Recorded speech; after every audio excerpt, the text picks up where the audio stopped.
Comentário inicial criativo. Curta o vídeo e siga o canal para não perder as próximas análises sobre o São Paulo e o retrato do futebol brasileiro. A análise de Arnaldo Ribeiro, publicada no OL News Sport do canal OL, aponta que as estreias e as tabelas do São Paulo no Campeonato Paulista e no Brasileirão ajudam a entender por que o clube vem sendo visto como café com leite nos bastidores do futebol brasileiro. Segundo o comentarista, detalhes como estrear fora de casa contra o Mirassol no Paulistão e receber o atual campeão Flamengo na primeira rodada do Brasileirão sinalizam que o clube estaria largado nessa fase inicial da temporada. Nesse compasso, o tropeço no Paulista e os dois primeiros jogos do Brasileirão já aparecem comprometidos. Não apenas o duelo com o Flamengo, marcado para meio da semana, mas também a partida contra o Santos, na Vila Belmiro. Há sinais que revelam quanto o clube está fora de sintonia, a crise se reflete no desempenho em campo. Para Ribeiro, o São Paulo aparece como um deserto do futebol, e a sensação de abandono parece ter começado no ano anterior,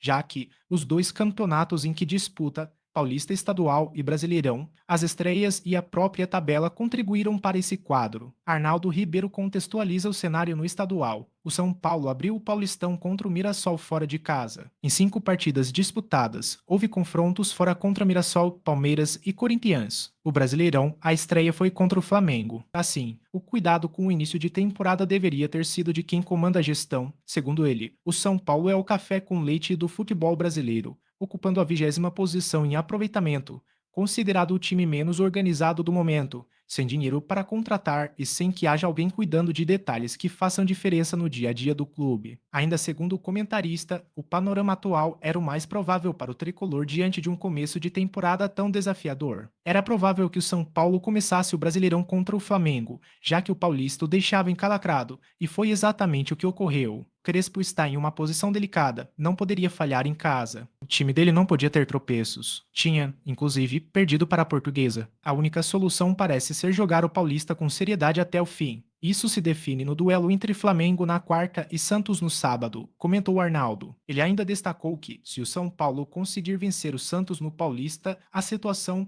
pode mudar, mas a turbulência continua pressionando Crespo e os novos dirigentes. Se o São Paulo sobreviver à semana, ou seja, não sofrer massacre do Flamengo e, quem sabe, vencer o Santos, seria uma vitória gigantesca pelo estágio atual. Caso vença o Santos, o time pode ultrapassar o Santos faltando 2 rodadas no Paulista, porém, para isso precisa bater o Santos. O empate pode ser suficiente para o Santos comandado por Vojvoda no sábado. Enfim, é quase uma decisão num campeonato em que, em 8 rodadas, o São Paulo já enfrentou 3 clássicos e ainda teve um jogo contra um time sensação, o Mirassol. Analisou. A possível chegada de Rafinha também é tema de debate entre colunistas. Rafinha, segundo a leitura de Ribeiro, é uma incógnita. Não se sabe se ele chegará e se vai alterar o ambiente do vestiário. O que se sabe é que, quando jogador, ele atuava como líder dentro de campo e fora dele, liderava o grupo, puxava o ouvido dos colegas, mediava relações entre diretoria, comissão técnica e elenco. Mesmo fora de campo,